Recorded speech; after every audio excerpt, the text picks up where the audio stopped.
नमस्कार. आवाज माझा वृत्तवाहिनीत आपल्या सगळ्यांचं स्वागत. वेळेच्या काही ठळक घडामोडींकडे. वाहतूकदार संघटनांनी संप मागे घेण्याचा घेतला निर्णय. परिवहन मंत्री प्रताप सरनाईक. ठाणेकरांनी भारतीय नववर्ष स्वागत यात्रेत सहभागी होण्याचं महापौरांचं आवाहन. आणि जांभळी नाका इथे शिवजयंती मोठ्या उत्साहात साजरी. अन्यायकारक ई-चलन रद्द करण्याबाबत शासन सकारात्मक भूमिका घेणार असल्याचं आश्वासन देत तसंच वाहतूकदारांच्या विविध समस्यांवर तोडगा काढण्यासाठी लवकरच पोलीस आणि परिवहन विभागाची संयुक्त बैठक बोलवण्यात येणार असल्याची माहिती दिल्यानंतर राज्यातील विविध वाहतूकदार संघटनांनी पुकारलेला राज्यव्यापी संप मागे घेण्याचा निर्णय घेतला आहे, अशी माहिती परिवहन मंत्री प्रताप सरनाईक यांनी दिली. मंत्री सरनाईक म्हणाले की राज्यव्यापी वाहतूकदारांच्या संपासंदर्भात राज्याचे मुख्यमंत्री देवेंद्र फडणवीस यांच्याशी चर्चा केली. तसंच उपमुख्यमंत्री एकनाथ शिंदे यांनी दूरदृश्य प्रणालीद्वारे वाहतूकदार संघटनांची शिखर समिती महाराष्ट्र ट्रान्सपोर्ट ॲक्शन कमिटीच्या सदस्यांशी संवाद साधला. त्यांच्या मागण्यांचा सहानुभूतीनं शासन विचार करतंय तरी संप मागे घ्यावा असं आवाहन केलं. त्या आवाहनाला प्रतिसाद देत वाहतूकदारांनी संप मागे घेतलाय. तसंच शासन वाहतूकदारांच्या विविध मागण्यांसंदर्भात संवेदनशील असल्याचं मंत्री सरनाईक यांनी स्पष्ट केलं. अन्यायकारक पद्धतीनं काढण्यात आलेल्या ई-चलनांबाबत शासन सकारात्मक निर्णय घेईल. तसंच संबंधित समस्यांवर चर्चा करण्यासाठी परिवहन विभाग आणि पोलीस प्रशासन आणि वाहतूक संघटनांचे प्रतिनिधी यांची संयुक्त बैठक आयोजित करण्यात येईल, असं त्यांनी सांगितलंय. या आश्वासनानंतर वाहतूकदारांनी आंदोलन स्थगित करण्याचा निर्णय घेतलाय. ठाणे महानगरपालिका आणि श्री कोपिनेश्वर सांस्कृतिक न्यास ठाणे यांच्या संयुक्त विद्यमानं गुरुवारी 19 मार्च रोजी भारतीय नववर्ष अर्थात गुढीपाडव्याच्या दिवशी स्वागत यात्रा काढण्यात येणार आहे. यंदाचं स्वागत यात्रेचं हे 26वे वर्ष असून हा शहराचा उत्सव असून या उत्सवात ठाणेकरांनी उत्स्फूर्तपणे सहभागी व्हावं असं आवाहन महापौर शर्मिला पिंपळकर यांनी झालेल्या बैठकीत केलंय. नववर्ष स्वागत यात्रेची तयारी करण्याच्या दृष्टिकोनातून आज महापौर शर्मिला पिंपळकर यांच्या अध्यक्षतेखाली बैठक आयोजित करण्यात आली होती.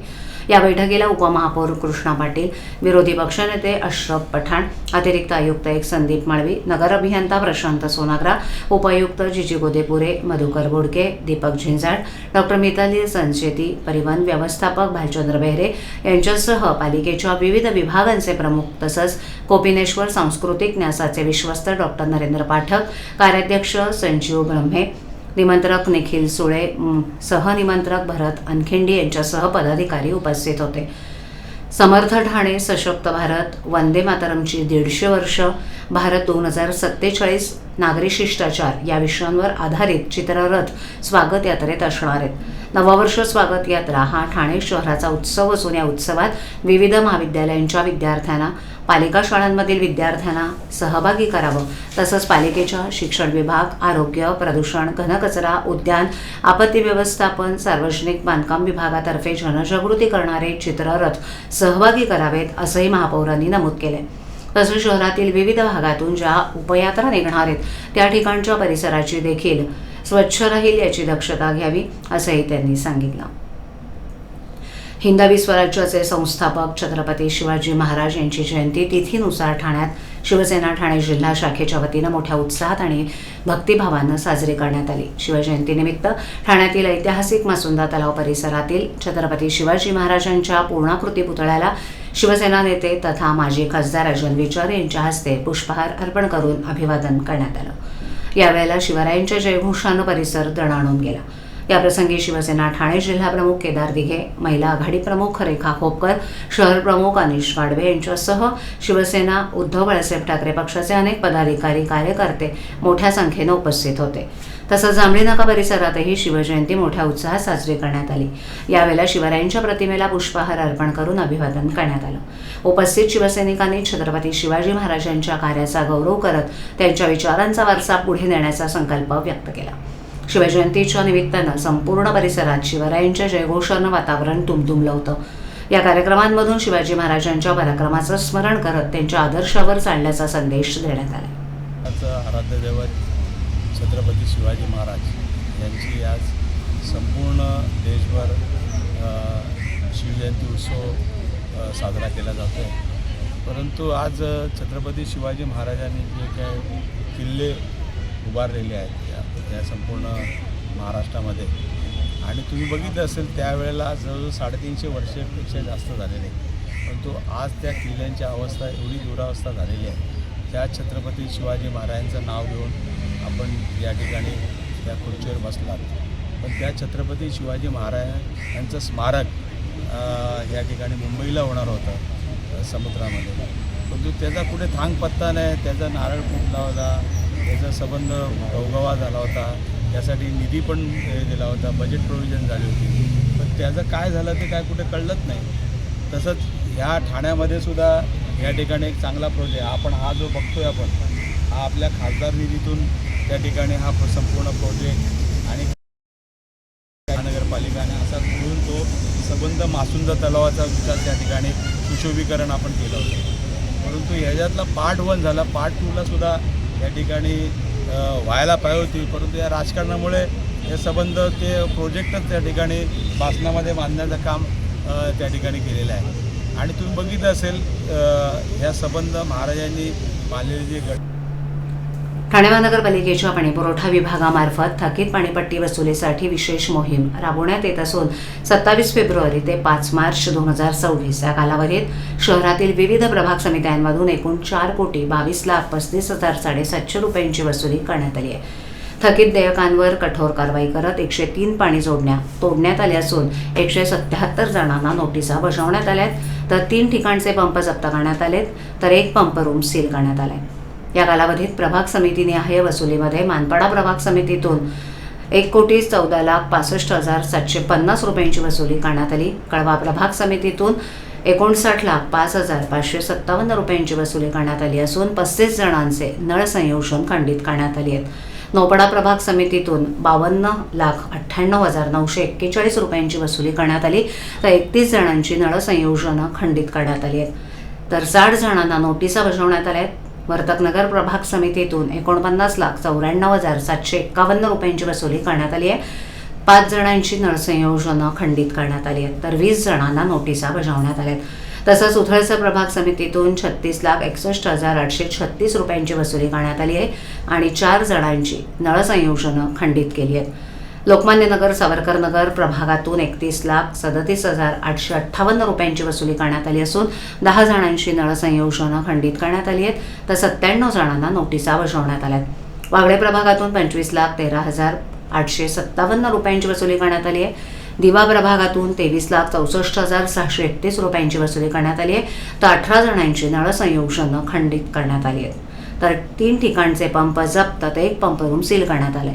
मुंब्रा प्रभाग समितीतून 16,60,158 रुपयांची वसुली करण्यात आली आहे, तर नागरी सुविधा केंद्रांतर्गत 12,32,411 रुपयांची वसुली करण्यात आली आहे. पालिकेची ही वसुली मोहीम यापुढेही अधिक तीव्र होणार असल्याचं आयुक्त सौरभ राव यांनी नमूद केलं असून नागरिकांनी थकीत पाणीपट्टी तातडीनं भरून कारवाई टाळावी असं आवाहन केलं. ठाणे शहरातील तापमानात गेल्या काही दिवसांपासून वाढ होऊ लागली असून गुरुवारी शहरातील तापमानाचा पारा 39 अंशाच्या पुढे नोंदवण्यात आलाय.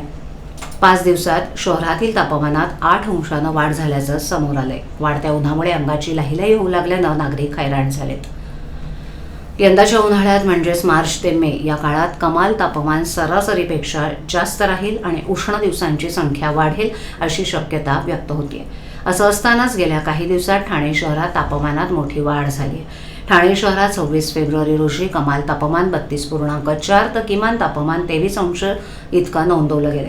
27 आणि 28 फेब्रुवारीला कमाल तापमान 31 आणि किमान तापमान 22 अंश इतकं होतं. 1 मार्चपासून मात्र तापमानात वाढ होण्यास सुरुवात झाली. 1 मार्च रोजी कमाल तापमान 33.4 तर किमान तापमान 22.1 अंश. 2 मार्च रोजी कमाल तापमान 34.5 तर किमान तापमान 22.5 अंश. 3 मार्च रोजी कमाल तापमान 37.9 तर किमान तापमान 23.9 अंश. 4 मार्च रोजी कमाल तापमान 39.6 तर किमान तापमान 26.1 अंश सेल्सिअस इतकं नोंदवण्यात आलं. गुरुवारी शहरातील तापमानाचा पारा 39 अंशाच्या पुढे नोंदवण्यात आला असून गेल्या 5 दिवसात तापमानात 8 अंशानं वाढ झाल्याचं समोर आलंय.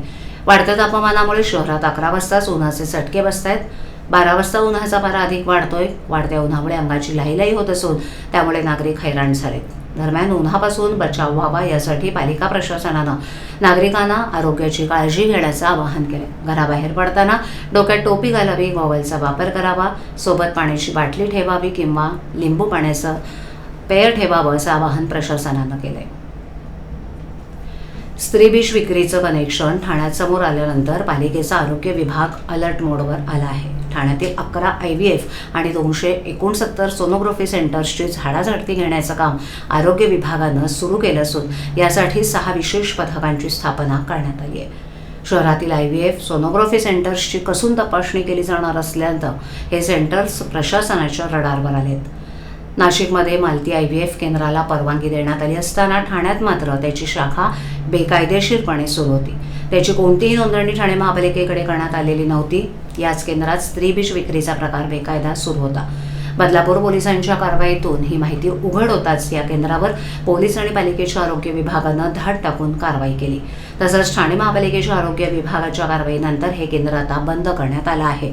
आरोग्य विभागाकडून तात्काळ 6 विशेष पथकं तयार करण्यात आली आहेत. सेंटरमध्ये नेमकं काय काम सुरू आहे, सेंटरची नोंदणी अधिकृत आहे का, याची संपूर्ण प्रकरणाची माहिती पथकांच्या माध्यमातून घेण्यात येणार आहे. त्याचप्रमाणे सोनोग्राफी सेंटरची तपासणी करण्यात येणार आहे. स्त्रीविष विक्रीचे प्रकार सुरू असल्याच्या तक्रारी आल्यानंतर सर्वच केंद्राची तपासणी पालिकेच्या आरोग्य विभागाकडून करण्यात येते. शहरातील IVF सोनोग्राफी केंद्रांची तपासणी करण्याबरोबरच अवैध केंद्रांचा शोध घेण्यात येणार आहे. दरम्यान एखाद्या IVF किंवा सोनोग्राफी सेंटरमध्ये बेकायदेशीरपणे काम आढळल्यास या सेंटरवर कारवाई करून ते तात्काळ बंद करण्यात येणार असल्याचा इशारा देण्यात आला आहे.